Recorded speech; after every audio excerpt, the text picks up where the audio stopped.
live, and I just got a message that said our. So I'd like to welcome everybody, and to the team bench, and I am a podcaster for Crow's Feet, Life as You Age, or Life as We Age. Our intention today is to explain a little bit about how and why we decided to divert away from writing and incorporate our thoughts into podcasting. We've gone through quite an evolution as Crow's Feet, and each one of us has a little bit to say about the overall process, and then later on we will open up for questions and answers. So the first is I'd like to introduce our first speaker, Betsy Allen. Betsy is our resident college professor and a writer and an editor for Crow's Feet. So, Betsy, I'm going to turn this over to you. Okay, thank you, Lee, and hello to everybody out there. Thank you for joining us today. We're really proud of Crow's Feet, and I hope you'll understand today a little bit better why that is. And if you aren't already listening to our podcast, we hope you will. So, Crow's Feet, Life as We Age, the podcast came out of Crow's Feet, the publication, which is on Medium. That was started by our fearless leader, Nancy Peck, in June of 2019. And, the publication has grown rapidly since 2019, amazingly so, actually. Features the work of more than 400 writers from all around the world, really. And we have more than 8,000 subscribed readers, and we have more than 4,000 visitors who go to the site every day as our content is, constantly changing, constantly freshening. So there's always something new to see every day there. We aim to serve our readers, but we've also always been writer people. All of us who work at Crow's Feet are writers in some sense or another, and we value what writers bring to the table because honestly, without them, and this is true for most of Medium, we wouldn't exist. So we really value their input, and we want to show them that we care about what they care about. With that interest in mind, in January of 2022, we held our first ever writers meeting. And during the meeting, we wanted to hear from them, what they liked about Crow's Feet, what they didn't like, what they wanted to see from us in the future. And one of the things that came back as the number one request was a podcast. That was, I think, a lot to promote the work of the writers in a different sense. But for us, we saw a real plus because it would enable us to reach a whole new audience as well. And that was really exciting. Podcasts continue to be a very vibrant medium and something where people are, able to, in a bite-sized episode, ingest a lot of information, hear from people who are really interesting and engaging. So we really loved the idea. And Nancy Peckinham hopped on it. We, in very short order, had a committee. We quickly realized that, and if you've ever tried to do a podcast, this, there is a lot to consider. What exactly you're going to focus on, how long the episode should be, how often the episode should be released, how they should sound, who should host, on and on and on. So all of these things we were, obliged to consider in pretty short order. But we knew kind of from the get-go that we wanted to feature our writers as our guests. And after really only a few months, in fact, in June of 2022, we launched our very first episode. So really it was kind of start to, of the idea being presented to us actually dropping our first episode was around 6 months. So that's pretty fast for people for whom this is not a full-time job. But over time we realized, as we started to produce episodes, that we could better serve our audience if we widened our guest roster a little bit. So we started to include not only writers from Crow's Feet, but we've added experts in certain areas of aging or age-related topics, and also people with just incredible life experiences who've lived a lot of life and have some incredible stories to tell and are very inspiring. So There's a lot of wisdom and knowledge being imparted, a lot of really funny, engaging people who, have a lot to say about aging and how to do it well. Um, the result is this great tapestry of voices and experiences, and our listenership is growing steadily. So we have to think this approach really resonates with our fans. We have 23 episodes under our belt as of today. We have a lot more to come, and I hope you'll check us out. Thank you, Betsy. That's quite nice. So Melinda is actually our next guest, and she's in and out. She's currently having some audio issues, which I think some of us are having some issues with the platform, but in some other sessions I've seen some problems. So we're working through that. Hopefully we'll get her back in. So let's bounce over to Rich. Rich is actually our sound production engineer and creative consultant. He's got quite a history in podcasting. And Rich, I'm just going to turn it over to you. Yeah, I'm a writer too, but not on Medium. I was a creative director, copywriter for a lot of years in advertising. My background. Yes, I can hear it. Radio and advertising, and I'd had my own podcast for about 4 or 5 years, in the category, the aging category, cheekily called "Don't Act Your Age," and had actually done an episode of that with a Medium writer. I forget her name at the moment, but it was a woman, not a crow's feet writer, but a Medium writer. And she had a mother who had gone to Woodstock and had kind of a checkered background. They became estranged over the years. Her mom died. And then the woman discovered this backstory about her mom and wrote this very heartfelt, piece on Medium about that. And we turned that into an episode of our podcast. But I was getting a little tired. Well, not tired of it, but it was getting a little stale.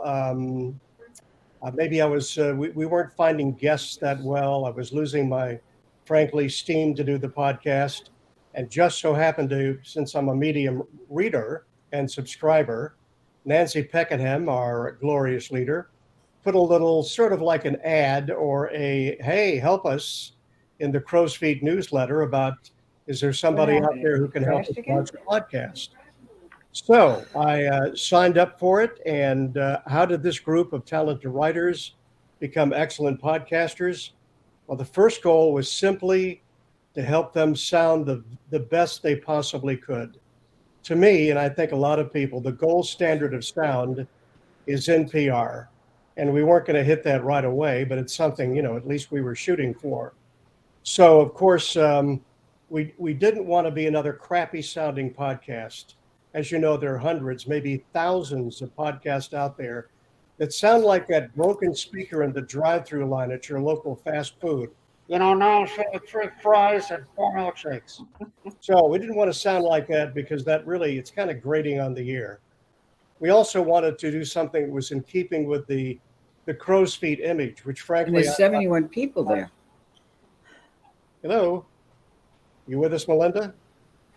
Anyway, want to do something in keeping with the crow's feet image and the brand, which I think, was pretty high quality. Can you come closer so I can hear? So there are 4 things that we focused on with the crow's feet writers as their transition to becoming hosts and producers. Number 1 is, first of all, to get a good microphone. Oh, you have to stay That there. microphone in your laptop or your computer is pretty crappy. So don't rely on that. Get a good microphone, which you can get for like beginning at $50, a USB microphone up to $125 or $150 and just plug in. You don't need some expensive interface, a mixer, or a lot of other gear. Number 2 is to adjust the Zoom settings. A lot of people don't know this, but if you go into your Zoom advanced settings, you can tweak that for better audio than you normally get on Zoom, which can make a big difference. Number 3 was for everyone to find a space in their home or apartment or office or wherever that gave you good sound, that maybe had drapes and carpeting and didn't sound like, you see people on CNN, as a matter of fact, I saw one this morning, doing an interview in their kitchen. So you had their voice bouncing off the walls and the fridge and all the reflective surfaces and just made this horrendous echo. You know, you can get by with that for 4 or 5 minutes, but in a 30-minute podcast, that gets old. So all the host found a good place to from which to record. And number four, our writers and hosts slash producers, they were able to coach their interviewees, their guests, on getting good sound in their home or apartment or their office. You know, it maybe sometimes just having a tablecloth so the sound wasn't bouncing off the table back into the mic. And we started with an episode, as Betsy said, one episode every month, and quickly up the pressure. Maybe I should say up the ante, up the number of episodes to one every 2 weeks. We shoot for those 25 to 30 minutes every time. Sometimes it's a little bit more, sometimes a little bit less. And there's often a lot of stuff left on the cutting room floor, but we get the best of it into the podcast. And over time, our guests have learned to wear three hats. Number one, they're writers. First and foremost, of course, they've got to be writers. But writing for the ear really is different than writing for the page. So they did a good transition into writing that way, writing at least a very compelling opening to the show that, you know, hooks the audience, grabs them by the ears, and brings them in before introducing the guest. Number two, they became producers, because even though we talk about the topics we want to record and who we want to go after, they're the ones who find these guests, who, you know, interact with them, who set up the times to record, who usually do a test recording to see what their audio sounds like. They handle all that stuff to eventually get to recording, you know, the actual podcast on the day of. And they coach their guests through doing good audio. So they're going to be writers, producers, but then they also have to be good hosts. You know, they don't have to be, you know, like Meet the Press. They don't have to be like Mike Wallace and grill somebody, but they have to create a situation where they're having a good, productive conversation, basically, which they've all really quickly learned to do. So 23, is it 23 or 24 episodes later? You know, quickly we've made the transition. We've made the transition into being, I think, a very good podcast, one that I enjoy listening to, and I hope other people do too. Thank you, Rich. You By the hear way, us? it wasn't a boot camp. You know, it wasn't like it's got to be this way, or, you know, got to meet certain standards or jump through the hoops. It was simply a matter of, over a couple of months, adding new skills to their toolkit, which everybody did, and certainly gets an A+ in my book. Nice. Nice. Well, we appreciate the work you've done, Rich. It's added quite a nice bit of spice to our production work, and I don't think we could get as far as we have without you. And hopefully to our listeners out there, once you hear our podcast, you'll see that we do have a little bit of a different spin to how we everything. So, Melinda, are you with us? We see you, and I hear you, although you're on. You can hear me? You're on mute. Oh, you can hear me. Okay. All right. Yeah. So we're going to give you a few minutes if you'd like to speak a little bit about you know, our process. I can't hear them. Lorena, raise it. Okay. I'm listening to you because I can't hear you. I'm listening to you on someone else's iPad across the room. It's better if Okay. you take your earbuds out. Take them out? Yes. Can you hear us now? Nope. Well, you need to. Can you hear me? No. Okay. Well. So anyway, I mean, if you're part of our message, comes back in and use your mic. You're on mute.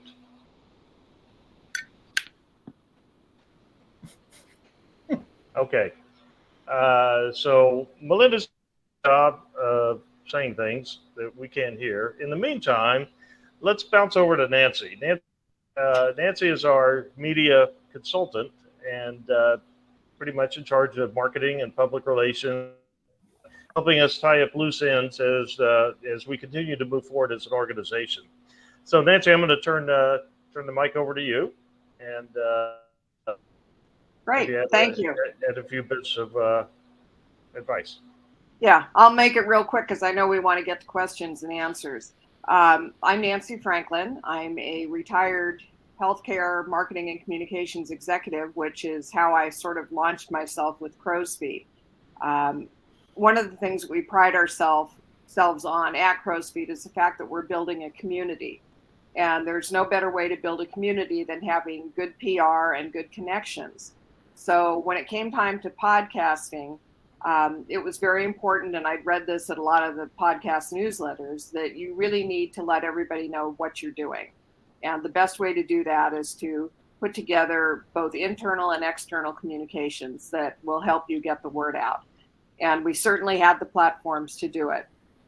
The first thing that I did, of course, or that I do with every podcast, is I get biographical information about the speaker.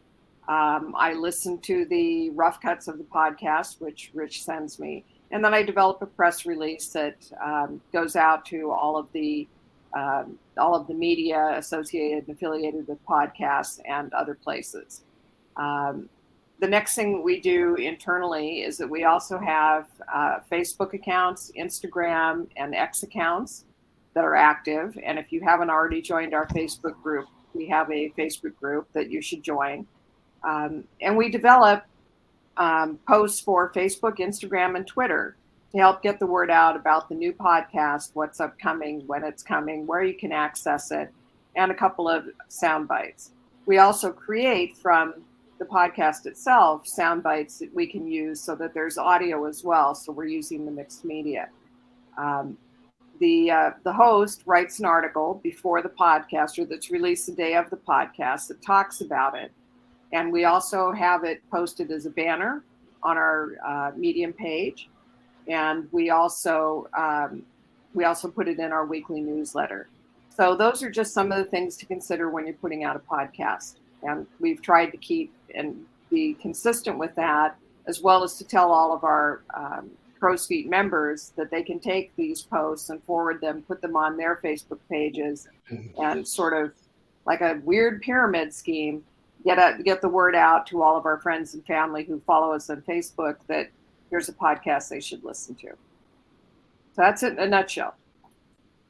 Okay, thank you, Nancy. Sure. So, Melinda, we're going to try again. Or can you say something, please? And the answer is no. We still can't hear you. So, if you want to, you could send, a question or a chat as a comment, and I will convey that to our audience. Otherwise, Hey Lee, before we fade into the darkness here, maybe we should emphasize how people listening right now can find the podcast so they too can become listeners. Well, Rich, that's an awesome point. So first thing is we are part of Buzzsprout, and you can find our podcast through any of your favorite podcast platforms, or you can go to our site directly, which is crowsfeet.life/podcast, I believe. And that will give you a consolidated view as to all 23 of our episodes, and you can pick and choose which ones you'd like to listen to. So as Betsy had mentioned earlier, our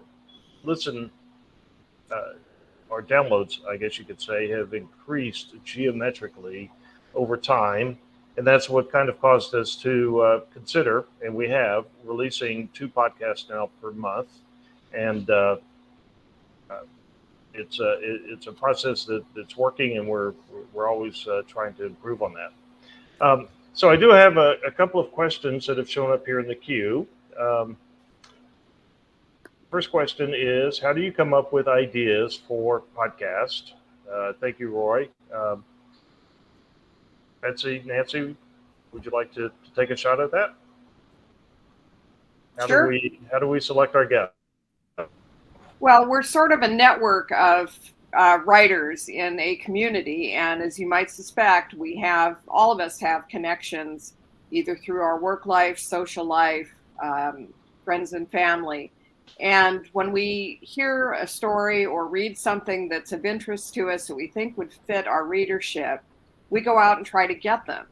And we'll talk to agents, we'll talk to friends, we'll talk to people that, we know who are, 1 degree of separation from the guest. And that's how we get them. But before that, we bring the idea to our core group of podcasters. We have a core group, 5 of them are here now. I think there are 8 total. And we basically pitch the idea. And if everybody thinks it's a great idea, we talk a little bit about how the angle that we would approach the guest would be, how it would work, how it would tie in, potential questions we might want to ask. And then if everybody agrees, the person who suggested it goes out and gets the interview. And they can either host it themselves, or they can ask one of the other podcast hosts if they would like to host. And that's basically how we do it. So it's a committee, but it's all about the networking. It's who you know and how you can get to them and what you think they bring to the table. It's interesting. I would add to that we also have done from time to time, and probably will do more of in the future, is we keep an eye on the news, and we keep an eye on who is making news in the areas of aging, or somebody who has a kind of a fresh attitude about aging, or, is trying to break the stereotypes or the ageist type of perspectives that we see out there. And, we have a mindset that we'll go really ask anyone that we think would be a great guest to be a guest. And, yes, a lot of it is, I would say most of the guests, to Nancy's point, are through networking, but we're watching the news as well.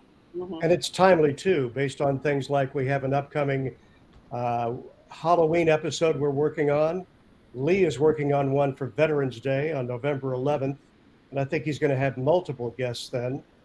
And one of whom is a woman who, she's in the age group, but her whole family, I believe, has been veterans and shed blood over the years. So, so there's a timeliness to it too.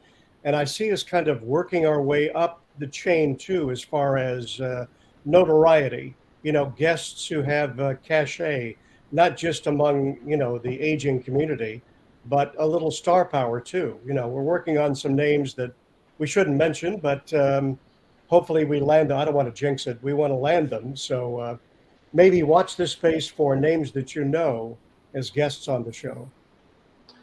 Yes, and some of our guests are active writers on Medium. So here's just a quick list.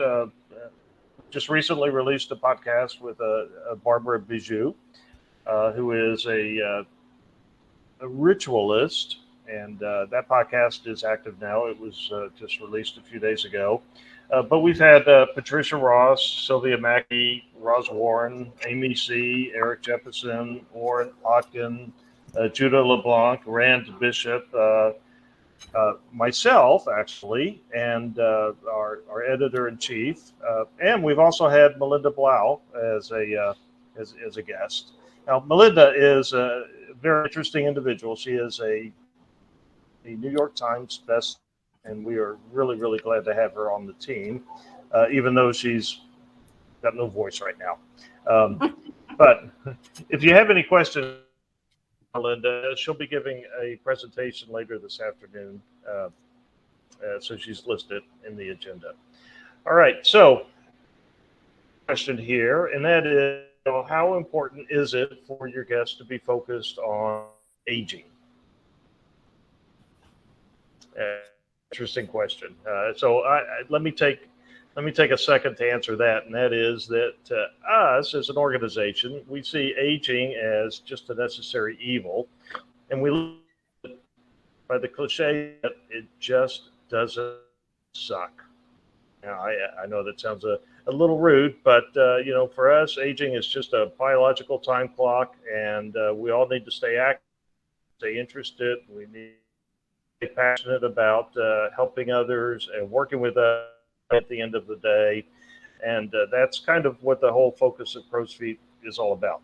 But we also do have a high sensitivity to the fact that aging does create medical issues, cognitive dissonance. Oh, okay, so we have 5 minutes left. There are good times and there are some bad times. So we also address, things like grief and loss in our podcast. But we do it with a sense of camaraderie and together. So, Betsy, Nancy. If I can invoke the Barbie movie here for a minute, there's a scene where Barbie is on a bus bench with another woman. She looks over, and Barbie is very blonde and young and beautiful, and she looks over, and there's an older woman beside her, and Barbie looks at her and says, "You're beautiful." And the lady looks back at her. The lady's 91, and she says, "I know." And I think if that's the kind of attitude I think we'd all love to have, is to find the beauty in this journey, to find the beauty where we can. If it's inevitable, if we're lucky, we age, right? If it's inevitable and we're all in it together, then by God, let us find the beauty in it. Okay. I haven't seen the Barbie movie, and You're missing out, Lee. You're missing out. You don't have to. no. Spoiler alert. Right. But I'll leave that up to my granddaughters to fill me in. Okay, so as we're sliding into our last 3.5 minutes, I'm going to open the platform. Rich, Nancy, Betsy, anything you'd like to say as a closing argument? Lee, just that I shared the hyperlinks to the podcast in the Q&A section. If you want to release those so people can see how to access the podcast. Yeah, sure. Not sure how I. Okay, so I'm sure they're out there, but I can't see them. Okay, all right, that's fine. They might be on a delay. If you go to Crow's Feet on our banner, we've got directions on how to get to the podcast, our Facebook group, or you can reach out to any of us. And we've got Nancy. Would you like a few closing statements? Yeah, just for the website is crowsfeet.life/podcast. And again, you can pick it up on Amazon, Spotify, Buzzsprout. And don't forget to go to our Crow's Feet Facebook group. And the website escapes me, but it is Crow's Feet. Crowsfeet.life, I think. Is it crowsfeet.life too? Yeah. I would offer that Crow's Feet podcast is not just for people in the age group. In fact, anybody under 40, I think, would probably find a lot to listen to kind of know what's ahead, what's coming in their life down the road. And it's not always pretty, but it's good to know. So whatever the age, well, maybe not 12 or 13, but, from 25 up, wouldn't you say? It's a good listen, a good thing to be aware of, a good thing to learn about. I agree. Okay. And we did have that intergenerational podcast that talked about bridging the gap. So that's another important mission of Crow's Feet. Okay. All right. So with that, thank you very much for attending. We appreciate it. And Crow's Feet having a session this afternoon. And Melinda Blau will also have her presentation coming up later in the afternoon. We hope. Which should be quite clear. And that's it. I believe we're done. So high five, everybody. Listen to the show. Yeah. Listen to the show. Yep. Thank you. We're excited about the process, and thank you again.